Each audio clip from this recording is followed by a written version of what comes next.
యాదాద్రి భువనగిరి జిల్లా రాజంపేట మండల కేంద్రం తెలంగాణ సాంఘిక సంక్షేమ గురుకుల పాఠశాలలో నిన్న రాత్రి చిన్న మనస్పర్ధలతో జరిగిన చిన్న ఘర్షణ మాత్రమేనని, ర్యాగింగ్ కాదని భువనగిరి ఆర్డీఓ కృష్ణారెడ్డి నేడు స్పష్టం చేశారు. ఇద్దరు ఎస్ఎస్సి, ఇంటర్ విద్యార్థుల మధ్య ఈగోతో చిన్న గొడవ జరిగింది. వాస్తవమే కానీ ప్రచారం మాధ్యమాలలో జరిగినట్లు అది ర్యాగింగ్ కాదని విషయం తెలిసి వెంటనే గురుకుల పాఠశాలలో చదువుతున్న 9, 10వ తరగతి విద్యార్థులు, ఇంటర్ విద్యార్థులకు RDO Krishna Reddy, Yadagirigutta ACP Srinivasa Naidu, CI Shankar, పాఠశాల principal Sudhakar, zonal manager Jyothi, Vidyarani, తహసీల్దారు అనితలు సమావేశం ఏర్పాటు చేసి గొడవపడ్డ విద్యార్థులకు కౌన్సిలింగ్ ఇచ్చారు. ఈరోజు ఏదైతే ప్రెస్లో మన భువనగిరి డిస్టిక్ రాజాపేటలో ఉన్నటువంటి సోషల్ వెల్ఫేర్ రెసిడెన్షియల్ కాలేజీలో ఇష్యూ జరిగింది, ర్యాగింగ్ జరిగింది అని చెప్పి కొన్ని ప్రింట్ అండ్ ఎలక్ట్రానిక్ మీడియాలో రావడం జరిగింది. దాన్ని చూసి ఇమ్మీడియట్గా మేము ఇక్కడికి అసలు ఇష్యూ ఏంటని తెలుసుకోవడానికి as a sub divisional magistrate cum ఆర్డీఓగా నేను రావడం జరిగింది. అండ్ మన ఏసీపీ గారు, లోకల్ ఇన్స్పెక్టర్ గారు, మన స్కూల్స్ జోనల్ ఆఫీసర్ గారు అండ్ ప్రిన్సిపల్ గారు అందరి సమక్షంలో మన జరిగిన ఇష్యూ మీద మేము ఇక్కడే ఎంక్వైరీ కూడా చేయడం జరిగింది అలాంగ్ విత్ ఏసీపీ గారు. మేము అక్కడ ఒక ఇద్దరు inter first year and inter second year పిల్లవాళ్ళు ఒక చిన్న ఇష్యూ దగ్గర ఏదో కొట్లాడుకోవడం జరిగింది. అంటే ఫస్ట్ ఇయర్ అబ్బాయిని సెకండ్ ఇయర్ అబ్బాయి, అరే బాబు నీ బిహేవియర్ మంచిగా లేదు, మంచిగా ఉండాలని ఆయన బదిలించడం జరిగింది. మళ్ళీ ఈ అబ్బాయి వెళ్ళి ఇంకో ఇంటర్ సెకండ్ ఇయర్ ఒక 5-6 చెప్పడం జరిగింది. వాళ్ళందరూ సరే నువ్వెవరు చెప్పడానికి, ఏదో ఇమ్మీడియట్గా ప్రిన్సిపల్కి చెప్పాలని అడుగుతుంటే మళ్ళీ వీడి తరఫున ఇంకొక 5-6 అరే ఈయనను కొడతానికి వస్తురా అని చెప్పి 10th క్లాస్ పిల్లలు ఒక 5-6 ఈ అబ్బాయి తరఫున రావడం జరిగింది.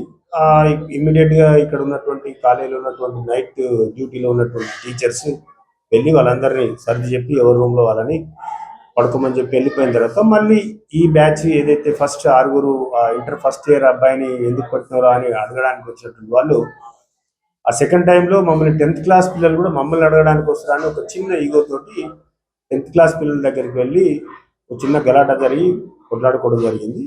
దాన్ని ఎవరో బయటికి స్ప్రెడ్ చేసారు. ఇప్పుడు మేము అందరి సమక్షంలో ఆ పిల్లల్ని కొట్లాడుకున్న వాళ్ళని కొట్టిన వాళ్ళని అందరినీ పిలిచి అడిగితే కూడా ఇష్యూ చాలా చిన్నది. ఇక్కడ ర్యాగింగ్ కాదు. ర్యాగింగ్ అంటే జనరల్గా ఏమైందంటే కాలేజీ పెట్టిన స్టార్టింగ్లో జరుగుతుంది. సీనియర్ స్టూడెంట్స్ కొత్తగా వచ్చేటటువంటి ఫ్రెషర్స్ని ఏదో చూసి అక్కడ ఇక్కడ సినిమాలలో చూసి ర్యాగింగ్ టైప్ చేస్తారు. కానీ మనకు ఆల్మోస్ట్ ఇయర్ కంప్లీట్ అయ్యి ఇంకా 2 months అయితే ఎగ్జామ్స్ దగ్గర పడ్డాయి. పిల్లలందరూ కూడా బాగా చదువుతారు. ఇప్పుడే మన జనరల్ ఆఫీసర్ గారు చెప్పినట్టుగా ఒక రెసిడెన్షియల్ స్కూల్లో అడ్మిషన్ వచ్చిందంటే ప్రతి పిల్లవాడు మెరిటోరియల్ స్టూడెంట్ అయితేనే ఇక్కడ వస్తుంది, ఆషమాషిగా రాదు. వాళ్ళు ఎవరు మంచి మెరిట్ ఉన్నటువంటి స్టూడెంట్స్ కాబట్టి దీన్ని ఏదో పెద్ద భూతద్దంలో పెట్టి చూసి మనం వాళ్ళకి ఒక పెద్ద పనిష్మెంట్ ఇస్తే కూడా ఆ పిల్లల భవిష్యత్తు ఆగమవుతుంది.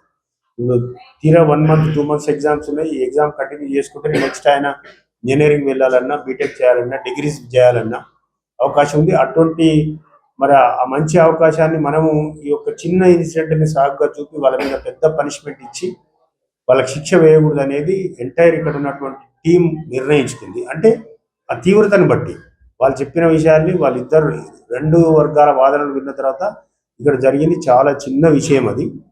కాబట్టి వాళ్ళకు కూడా పెద్దగా పనిష్మెంట్ ఇవ్వకుండా వార్నింగ్ ఇచ్చి కంటిన్యూ చేసేదానికి ఆల్మోస్ట్ డిసిప్లినరీ కమిటీ కూడా డెసిషన్ తీసుకుంది. ఓవరాల్గా ఇప్పుడు మీరు అందరూ కూడా చూశారు. వాళ్ళందరికీ 9th 10th inter first year, inter second year ఈ 4 classes పిల్లలందరికీ కూడా మనం కౌన్సిలింగ్ అవేర్నెస్ ఇవ్వడం జరిగింది. అందరూ ఏసీపీ గారు కానీ, జోనల్ ఆఫీసర్, ఇన్స్పెక్టర్ గారు, మేము వాళ్ళందరూ కూడా ఒక అర్థమైంది. ఇది ఒక మంచి అంటే ఒక గుణపాఠం. మళ్ళీ ఇలాంటి సీన్స్ ఇక్కడ రిపీట్ కావద్దు, ఇలాంటి ఇష్యూస్ మళ్ళీ రావద్దని కూడా వాళ్ళందరూ గట్టిగా వార్నింగ్ చేయడం జరిగింది. నాకు తెలిసి వాళ్ళందరూ కూడా పిల్లలకు అర్థమైపోయింది. రాబోయే ఎగ్జామ్స్కి ఎలా సన్నద్ధం కావాలనే దాని మీద మాత్రమే వాళ్ళ యొక్క దృష్టి పెట్టాలి తప్ప ఇటువంటి ఇష్యూస్ మీద కాదని. ఏదైనా జరిగితే ఇమ్మీడియట్గా అక్కడ ఉన్నటువంటి ఇన్ఛార్జి నైట్ వేసినటువంటి టీచర్కి కానీ రెగ్యులర్గా ఏ విధంగా అయితే ఉంటుందో ప్రాసెస్ చెప్పాలి తప్ప మీరు ఎవరు కూడా డెసిషన్ తీసుకోవద్దని వాళ్ళందరికీ చెప్పడం జరిగింది. వాళ్ళందరూ కూడా హామీ ఇచ్చారు, ఇంకా ఇలాంటి రిపీట్ కావద్దు సార్.